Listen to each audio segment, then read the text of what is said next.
Good afternoon, Year 4. It's time for our next chapter of the Outlaw Varjak Paw. It's chapter 11 we're on now. I'm just going to get straight into it. Chapter 11. The five of them crossed silently, swiftly into Sally Bones' territory. They passed the ears and tail in the gutter and pinned out some awful kind of flag. Varjak's blood burned as he saw it again. They hurried through the city, following the tracks westwards. The streets were broader here, but towers of steel and glass loomed over them, blocking out of the sky with walls no cat could climb. They were so much taller than the brown buildings like the harbour. Varjak felt he was running through a canyon. The sun was just beginning to rise, shooting streaks of crimson onto the glass. Dawn was fast approaching. The trail led down to the riverside. As the river came into view, Varjak heard water rushing past, but it was drowned out by a shrill whistle and a rattling roar. These noises came from a railway bridge that spanned the river. A train was hurtling over, making the bridge shake and shake and shake.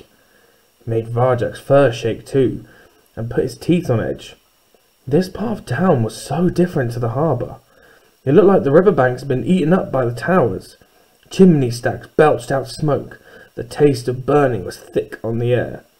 Across the river, Varjak could see one tower that stood out from the rest, set apart on a mound. It was stone, not glass, and it looked very old. It might have been white once, but it was now black with smoke stains. It looked like a jagged claw of darkness tearing into the dawn. "That's Sally Bones' place," whispered Omar.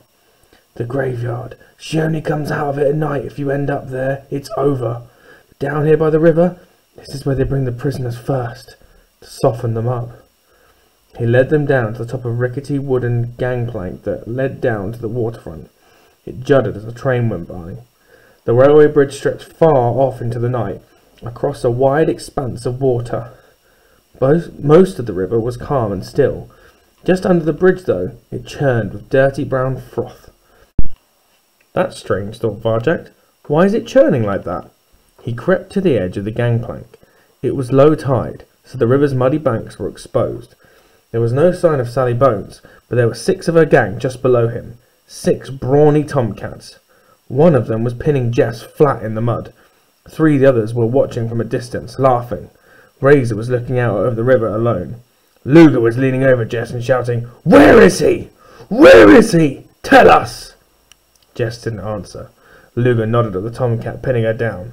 The tomcat grinned, placed a claw over her ear, and ripped right through it. Jess screamed. On the gangplank, Varjak rose up and sprang towards Jess. "That's enough!" he growled. Fury darkened his sight. He breathed deep, filling his lungs with grim purpose. In 2, 3, 4. Out 2, 3, 4. The world seemed to shimmer and slow down around him. The power rose up inside him, and he made a moving circle. "Stop!" called Holly. "We need to plan." But Varjak couldn't stop. He was too angry. The power seethed inside him. As he touched down the riverbank, it built up and up and up, until it was more than he could contain or control, and then it flung him towards Jess. His body arced through the air, a moving circle of pure energy, pulsing, glowing, throbbing with rage. Luger jerked away just in time.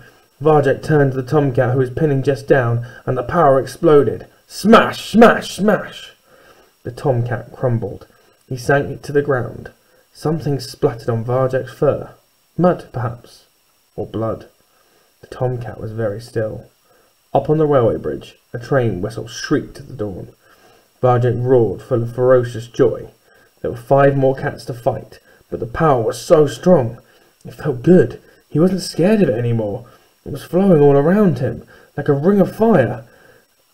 And at that back of his throat was the taste of burning. "Jess!" he yelled. "Get up!" Her ear was torn and bleeding, but her eyes opened wide at his voice. "Varjak? Am I dreaming?" "You're coming home." Razor edged forwards. "Wait," he said. "I have to talk to you."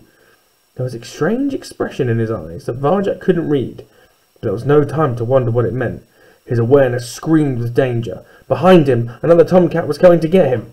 Varjak spun around, arced under the blow, and came into the cat's belly. He felt the crunch of the ribs, and the tomcat was spinning up through the air. He splashed into the river and was carried away by the tide. The train was gone now. Its juddering roar had faded. Under the railway bridge, the river still bubbled and seethed, a torrent of dirty brown water. 2 down. But now Varjak was off balance, and Luger was coming at him. Varjak tried to turn. Too late. Luger smashed into him, breaking the circle. Varjak reeled back in the mud, exposed, and now Luger was coming in for the kill. But Holly got there first! She sprang down from the gangplank and wrestled Luger away. He was much bigger than her and stronger, but Holly had the advantage of surprise. Now Omar and Tam were with her, backing her up, and Ozzy was charging towards the other 2 Bones cats. "Omar! Ozzy!" Luger shouted. "You traitors! The boss wants you, dead or alive." "She'll never get us," growled Omar. He thumped Luger hard, sending him sprawling into the mud. "We're in Varjak's gang now." Jess's eyes glowed. "Who are they?" she whispered. "The horrible twins," said Varjak. "Outlaw cats. They're with us." Ozzy was on the rampage. The 2 Bones cats fled from him down the waterfront. Omar and Holly were holding Luger face down in the mud. Only Razor was still standing now, and he was completely outnumbered. "Let's get out of here," shouted Holly. She moved back towards the gangplank. Omar and Ozzy followed her. Varjak started another moving circle and helped Jess to her paws. "Can you still run?" he said. "Try and stop me." They joined the others at the bottom of the gangplank. Razor stood where he was, looking at Varjak. High above there was an ear-splitting whistle, and the train bridge started to rattle again, to rattle and roar with the rush of another train. "You won't get away with this!" shouted Luger, hauling himself up from the mud. "Leave us alone," said Varjak. "We're free cats, and nobody hurts a free cat." His circle shimmered like a silver-blue fire in the night. "Wait," said Razor, still looking at Varjak. "I want to—" His words were drowned out by the roar of the train. Varjak and his friends started to climb the gangplank, Ozzy holding the line of the rear. Luger lashed out as they went. Ozzy took the blow without flinching and just hit back with his huge paws. Luger fell away. Razor just stood at the front of the gangplank watching in the mud as they made it to the top. "Go!" panted Holly. "Go, go, go!" They raced away into a red dawn. Jess was still bleeding, but she ran the fastest and no one was left behind. As the streets flashed by, they dashed through the great glass canyons. Varjak came out of slow time. It was hard. His throat felt raw. His vision was blurry. But somehow, through the chaos and confusion, they made it back to the border of the west side. No one followed them. They met no patrols. They scrambled over the crossroads, past the ears and tail in the gutter, and back to the city centre. They'd done it. They'd gone into Sally Bones' territory and brought Jess out alive. And up above, the snow began to fall again, to fall unstoppably from the sky.